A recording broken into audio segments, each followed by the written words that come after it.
So what haunted houses did you go to this year? Do you go to haunted houses, or are you just a little bit too creeped out to go on one of those experiences?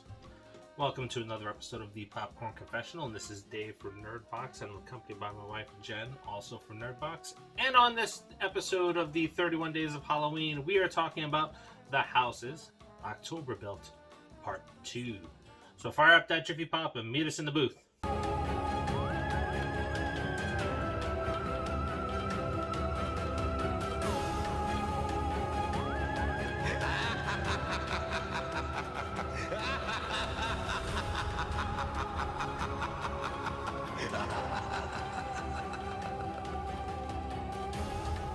Still recovering from the trauma of being kidnapped on the previous Halloween by the Blue Skeleton, a group that takes extreme haunt to another level, 5 friends decide they must face their fears to move on.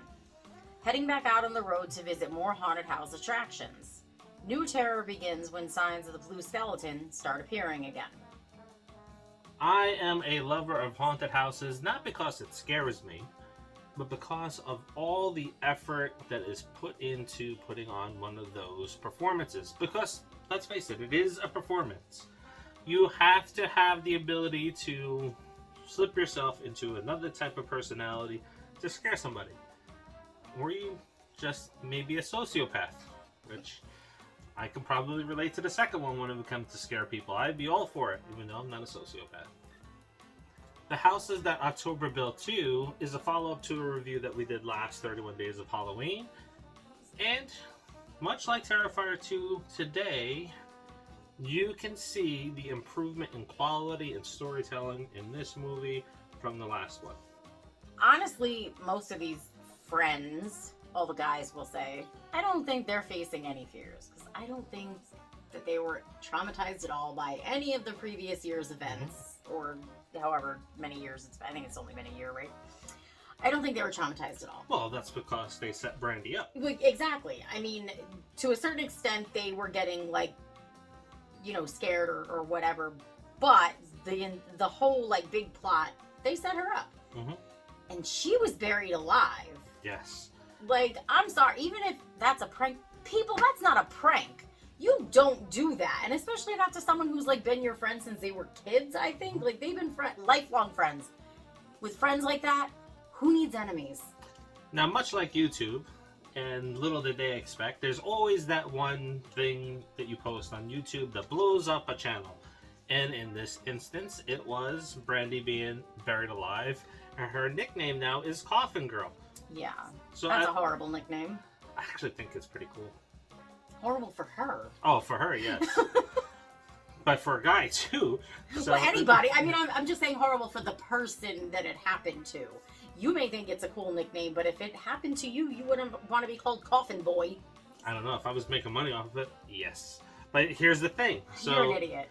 Brandy wants to move on from it. She doesn't want to have nothing to do with it. But the guys, they're touring haunted houses now because of the popularity of that video. They see dollar signs. Yes. That's what this is. And a lot of these haunted attractions were like, listen, no Coffin Girl, no bueno. Mm-hmm. Like, you don't even need to come here because we want her. She's the attraction. So now they have to, like, manipulate their friend into coming back out on the road with them. They're just terrible people. Yes. Now, in the sequel, that's essentially what this is about. We gotta get Brandy to come back. We gotta get it to go to the haunted houses.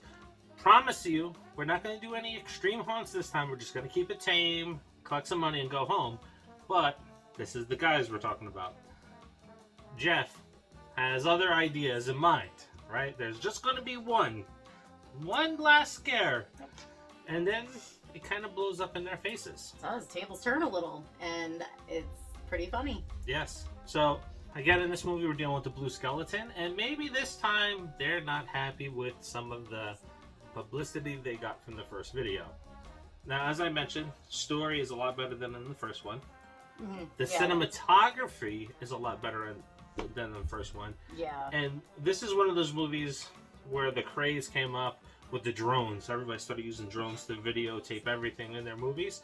And some of them are okay, but this one uses it effectively because it's tied into the story nicely. Yeah.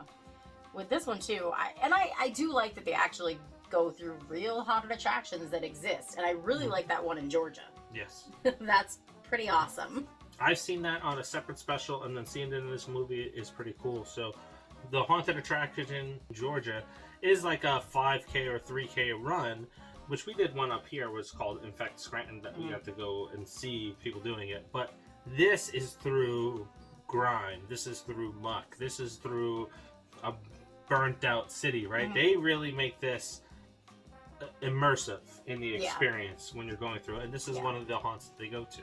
Yeah, you go through so many different things, right? I mean, there's like cars that are busted, and there's roads that are flooded, and you know, there's buildings that are collapsed, and you know, you have to make your way through it and not get eaten by a zombie. So I don't know how zombies collapse in a building, but okay. Maybe a Godzilla run. I don't know. That's the only thing that didn't make any sense. Somebody had explosives, I guess. I mean, look at the Walking Dead. Buildings got blown up in The Walking Dead. I'm just saying. So, and remember, this is in Georgia, which is where The Walking Dead is filmed, so it makes sense. They also travel to the capital of Halloween, where it originated, and we get to see some of the cool events that happen there. So one day, hopefully, we'll get to see that. The cast is essentially the people behind the scenes as well. They play themselves. Yes, they play themselves. The director, Bobby Rowe, is the older brother to Mikey Rowe. Yes. Mikey Rowe is a guy that, like I think we said in our last review, he seems like a guy you would just hang out with. In fact, all of these people, you seem like they all seem like a person you would just hang out with. I just really hope that they wouldn't do this to their friends. I do, because that would be a game changer. Yes. The stunts in this movie are also better than the first movie. So they're going to some places that you're like, oh, wow, you really elevated your game. So I really look forward to seeing maybe, hopefully, I don't know if they could do it because the story maybe completes with this, but part 3 to this, or seeing something else from these people.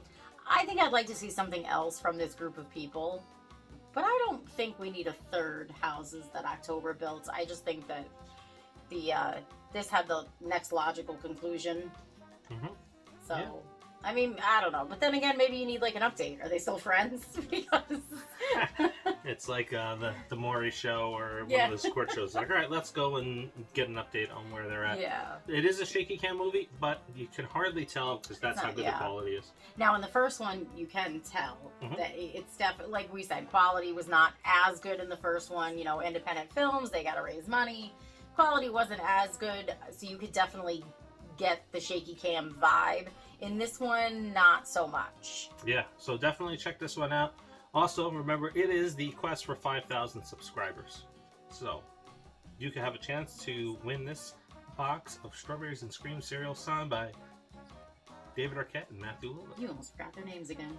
No, I almost mixed their names up again. You were going to say David Lillard again? Yes. And you can help by liking, subscribing, and sharing. Yes. And for every video that hits 100 comments and 100 likes, we'll give away some prizes. But until the next, see ya.